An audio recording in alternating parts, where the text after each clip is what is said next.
Hi everyone, welcome to our ESG webinar. We are here to talk about greenhouse gas emissions, strategies, reporting and planning. So first of all, just a little introduction from me, and then we're going to actually have a wonderful interview with Jemima Villanueva.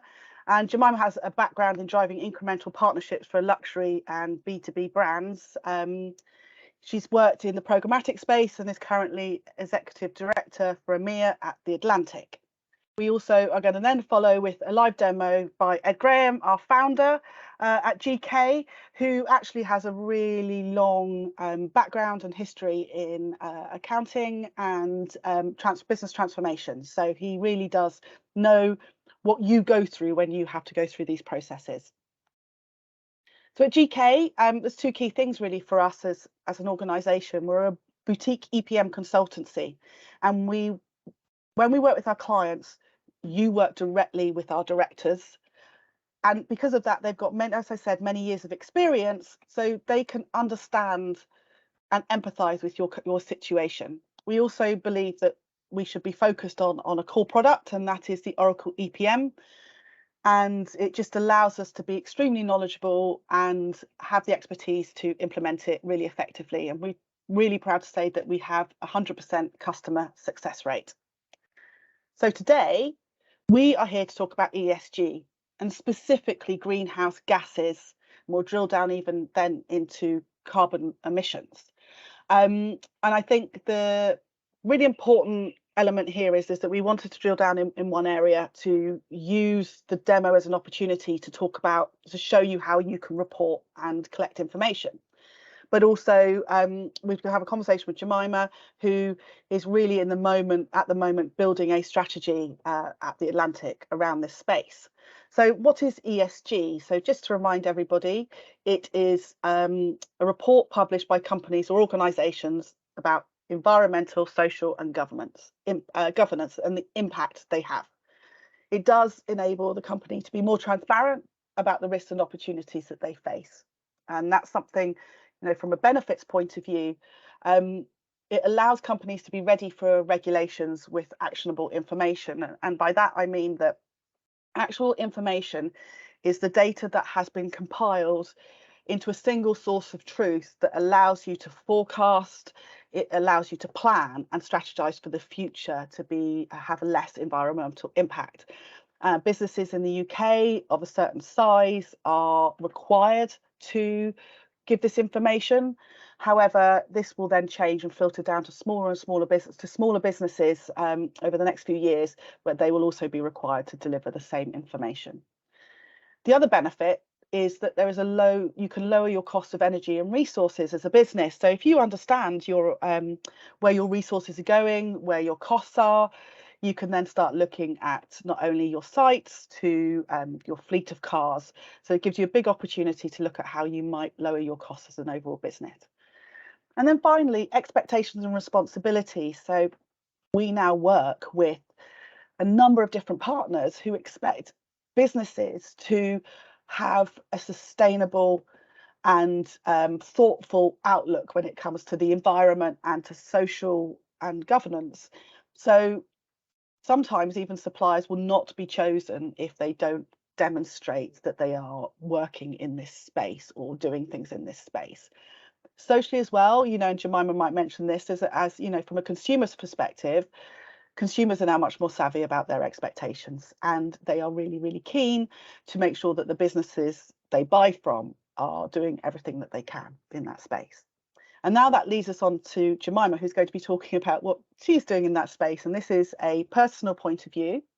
So Jemima's going to talk us through. So we're going to have a little chat now. So welcome, Jemima. Hello. Hi. Thanks for having me. Okay, I'm just going to spotlight you so we can see you. Let's have a look. So yes, so thanks so much for joining us. We really do appreciate your time. And I suppose, first of all, I've obviously introduced you, but just a quick introduction would be really helpful. Yeah, sure. So I look after brand partnerships. So that's, you know, advertising and events and sponsorship partnerships with clients and media agencies based outside of the US. So I look after all of that for the Atlantic. I've been there for about 5 years now. Amazing. Thank you very much. And so, okay, let's just kick off. So you've been responsible for researching and setting the carbon emissions strategy at the Atlantic. So tell us about the process and some of the challenges you faced. Sure.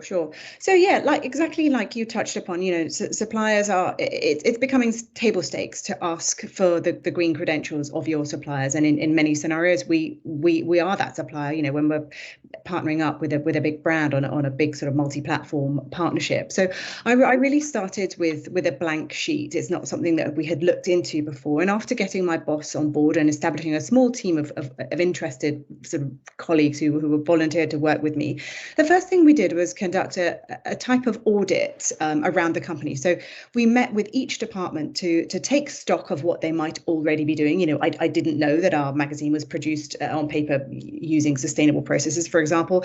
And brainstorm ideas around carbon reduction. I'd done a lot of homework before those brainstorms to kind of fuel that with ideas. But and then really the outcome of that was a list of things that we already do, then some short-term easy wins that we could easily do, tomorrow, small changes, and then a longer term set of possible goals that would involve, more structural change or more investment. In tandem with that, our CFO set out to measure our carbon footprint. I know I wasn't involved in that process myself, but the way he described it to me, I know he used a variety of different online tools that were sort of free to use, and he used Salesforce to measure things like flights and miles taken in taxis and events and that sort of thing. And then the fun part kind of started for me, really. I over the summer, when the advertising business is a little bit quieter, I started my search for possible partnerships, possible partners to help us either remove or offset our emissions. So I really started just on Google. I came across a couple of good articles sort of along the lines of like top 10 carbon management solutions. I devoured all of that information. I read some stuff on the Atlantic. I read loads and loads of articles on the subject. I went to loads of trade bodies and read their white papers. I read a really interesting white paper from Microsoft detailing their process of going through what I was going through, but obviously on a scale of about 1,000x kind of thing. And then I started creating my own database where I'd keep a sort of profile on all the different companies that I was investigating. Then I set up interviews and calls with about 6 or 7 of them and listened and asked questions. And that was a little daunting at first, but I found it's a bit like buying anything, like a vacuum cleaner. So by the time you get to salesperson number 3, you're using the language that you've learned on calls 1 and 2, and your knowledge really snowballs as the process gets going. And sometimes I even sort of went back to some of the people I initially met with. So yeah, that was how I got started, really.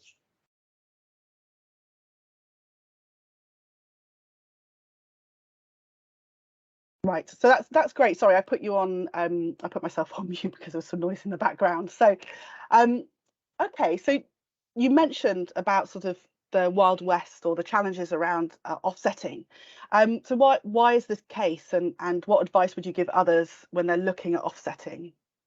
Yeah, it's so let me give you an example, right, to try and illustrate. So I've done all the research and the profiling that I described, and in the end, you choose to work with one of the many brokers of what are called carbon credits.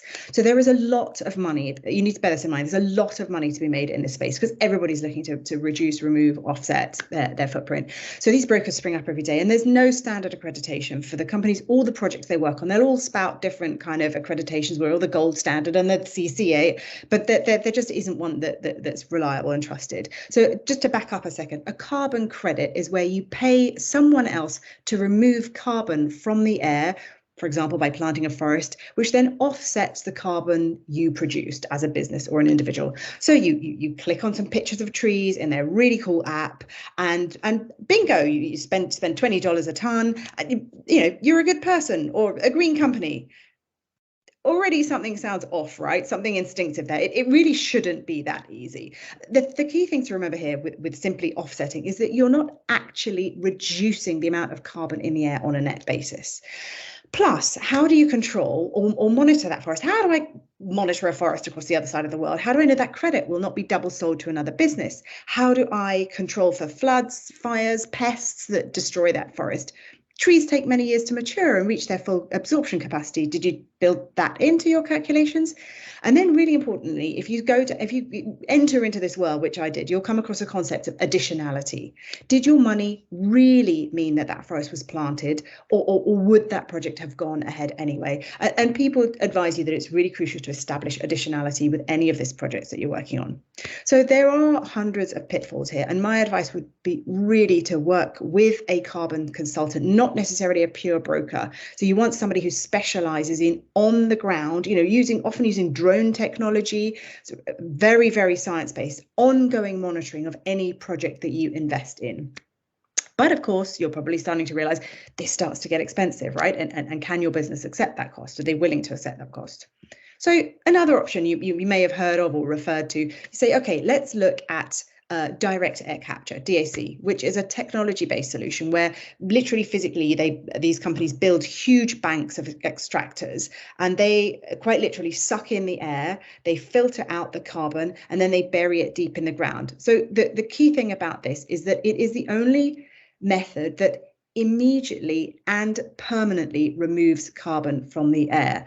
Great, you think. However, the challenge with this is twofold. Number one, it costs about $1,000 a ton versus $20 a ton for some of the cheapest offsetting credits. So there's a much bigger investment required there. But more important than that, the scale and the capacity is currently minimal. So just to give you one example, the biggest DAC company in the world at the moment is a company called Climeworks. They're the most advanced in this. I've been talking to them a lot recently. In the last 12 months, they managed to remove 5,000 tons of carbon dioxide, which is, and that's globally, which is roughly the carbon footprint of the Atlantic. Now, we're a relatively small media company with 350 employees. So you begin to see the challenges there. Wow, that is, yes. So it's not removing enough to sustain it as an when you look at your company size versus the amount of carbon it removes. That's really interesting. Thank you. You have to plan it forwards. You have to plan for carbon to be removed via direct air capture over the next 5, 6, 7 years. Right. So it can't be done in a year. That's really interesting. So it's sort of, we need to really start now, don't we? Because it takes such a long time for that to happen and to kick in. And I really like that point of you can't just press a button and suddenly you're removing the carbon from the environment. So how to get started really on delivering your goal? What's the first step to take, and why? What was your goal? What did you set out to do? Well, it's, you hear the terms of net zero or carbon neutral, you hear these terms kind of bandied around, but if you're going to make a big, bold or public statement, for the Atlantic, this is incredibly important. We are a B2C brand. Half of our revenues come from subscriptions. We're a consumer facing brand. If you're going to make a statement like our company will be net zero in X amount of time, then without doubt, it's easy to answer your question. Your first step absolutely has to be measurement. Then and only then can you set accurate and science-based targets that span your whole business. Accurate measurement also, something that I'm learning. I'm so used to sort of dealing in my day job timeframes, which are quarters or years or seasons, or this is a multi-year strategy. This is ongoing and forever. So you need to start measuring correctly from the beginning, because then if you're going to do a sort of hodgepodge way of measuring in year one, then you need a hodgepodge measuring in year two. Well, you might be measuring different things, and how can you actually measure whether your carbon emissions have gone up or down? So, but it is very costly and time consuming, and I'm not saying it's necessarily the right step for your business. We still don't know at the Atlantic whether we're going to make a big bold statement like we'll be net zero, because we don't make concrete, we don't fly planes. Is that using a sledgehammer to crack a nut? We're still at that stage where we're working out. Well, we know what our overall aim is, and it's to manage our carbon dioxide footprint, but we're still working out what our actual goal is and how we get there. Okay, that's interesting. You talk about measurement, about the importance of measuring what you're already doing, and then how that then impacts the future. So, planning and strategy becomes really, really important, and the ability to compile data into a single source of information seems like it is quite a necessity to start that journey. Definitely. So, yeah, So just sort of we've got a couple more minutes, and I want to make the most of having you here, Jemima. So, you know, what would you say is your biggest challenge so far? What's the big thing that's really sort of been a struggle? It's really, it comes down to the fact that this job that I'm doing, that we're talking about now, is no one, including mine, full-time job, and it means that timelines are longer. I'm used to working in sales where responses are pretty much immediate, and you know, I sort of pride myself in getting back to people really quickly and expect answers quickly. But doing this as a kind of voluntary project within an organization just means that despite everyone's greatest intentions, it is often considered an important but not urgent topic. And so things can take a long time. And I often feel like I'm corralling. Like I said, best intentions, I'm still doing a lot of corralling.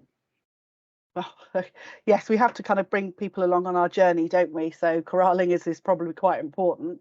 And I suppose just to finish up before we let you stop speaking, what have you learned about building a CO2 management strategy? What's your sort of, you know, what the big key learnings that you can share with us for others? Well, apart from all the sort of fascinating research into it feels like such a live topic. It feels so current and so interesting. And there are so many places you can go to find information. So that's been really interesting, that, you know, at this stage in my career, going right back down to the bottom of the learning curve. I also learned that I have to be really willing for this to be an ongoing process. Like I said, I'm used to thinking in terms of years or fiscal calendars, but this is really ongoing and forever. And at some points I've felt like, ta-da, I've cracked it. I'm going to present my strategy, and then I discover another complexity or a reason to divert. So yeah, flexibility on your feet and a willingness to divert has been a really good learning experience for me. Well, that makes quite complete sense, I suppose. So sort of when you've got the right measurement and right information, then you're able to divert and change your strategy and refocus where you need to focus. So I'd like to thank you so much, Jemima. That was really, really interesting conversation. Please stick around to see the demo. We might get some questions for you. So I'm not letting you leave the call just yet. But we are going to hand over to Ed now, who's going to be doing the demo. And so, Ed, could you take us through how we can start our measurement journey?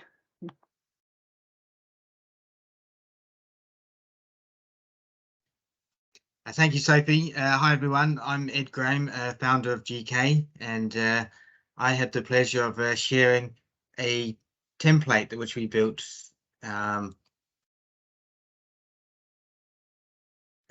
let me just share my screen.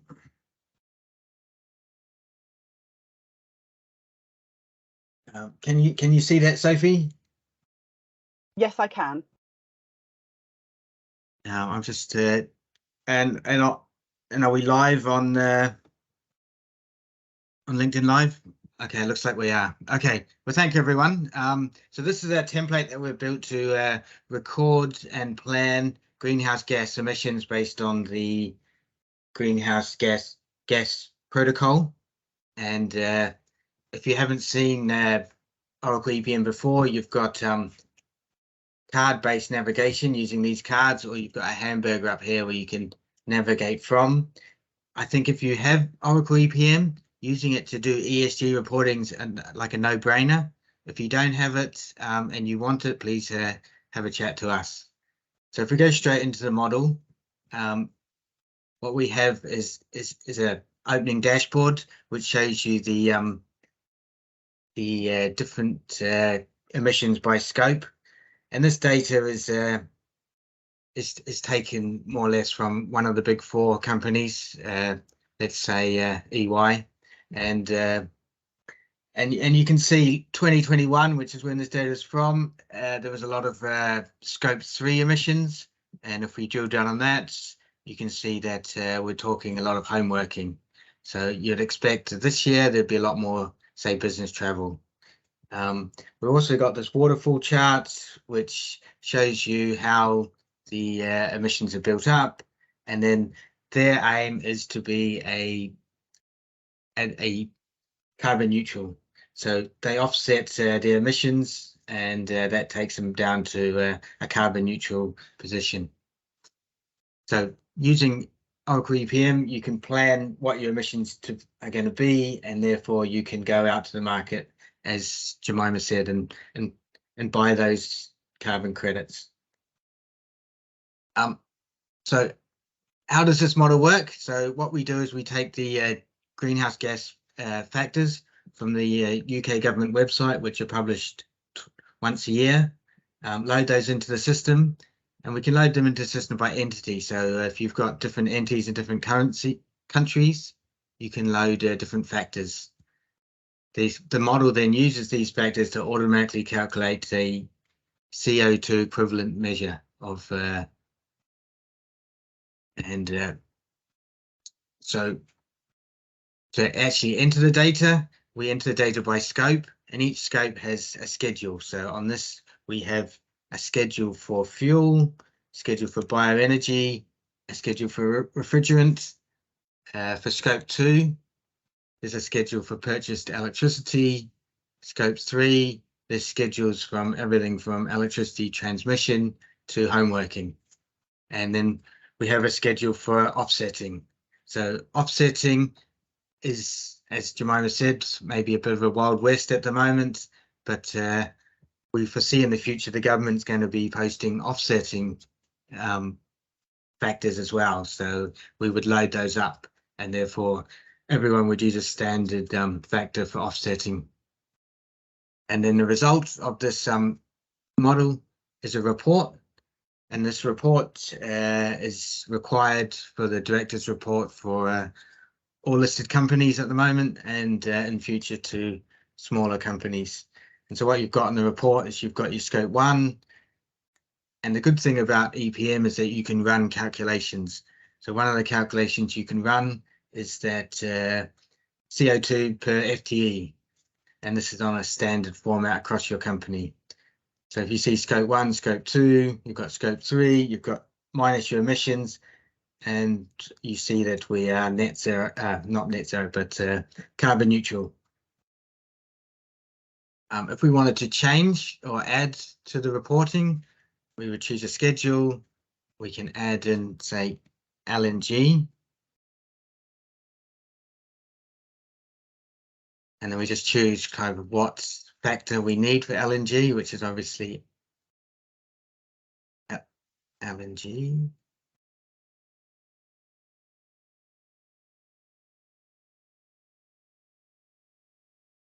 Choose the amount we want and the unit. We'll put a comment in. This is the demo amount. Now, if we save that, the model will automatically calculate, and if we go back to our report, we'll be able to see the report. So this model is set up by year, but you could easily change it to report by quarter or even by month. And you see our new line is here, and if you scroll down, you can see that now we're not carbon neutral anymore, and we need some more offsets to reach our goal. So forecast reporting is one part of the puzzle. You also need to forecast what your carbon emissions are going to be. So forecasting next year, for example, we can forecast by year, and it's a simple process in that we can clear, say, a previous forecast or a previous version. We can copy from actuals. We can set what driver we want.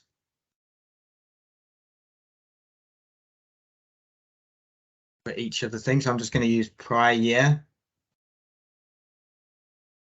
And if we hit save, we see that now the prior year forecast is the same as the previous year forecast. Now, if we want to adjust this forecast, we can adjust it by either a %, or we can adjust it by an amount. And if we have a look at this, we can see that we're now not carbon neutral, and we can add some more credits. And so this is just for one entity. Imagine doing this for say 100 entities you have in your company, and that's where you really get the benefit from a standardized system. And you see here we're at carbon neutral, so 0. We can also do a long-term forecast in the same way. So the long-term plan, copy the actuals to the plan. So that's 2022, and then we've got out to 2050. So as Jemima said, it's not this year or next year, it's forever. We can add a driver.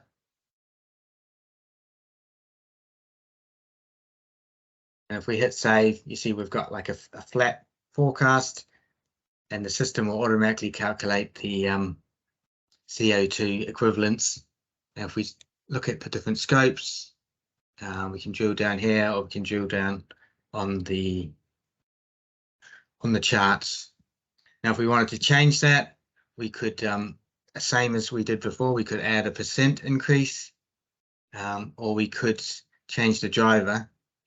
Let's say yearly growth.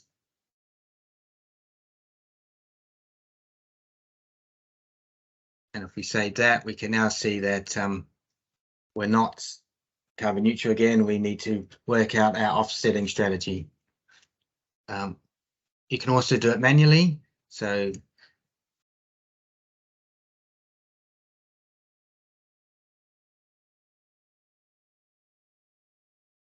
change it by year. Now if we go back to our forecast, we can now see that we've created a change to year. And just like when we're doing our normal reporting, we could add something for the demo.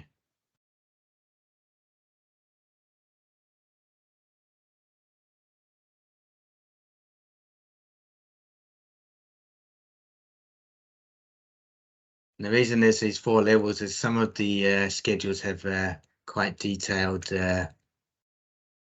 factors.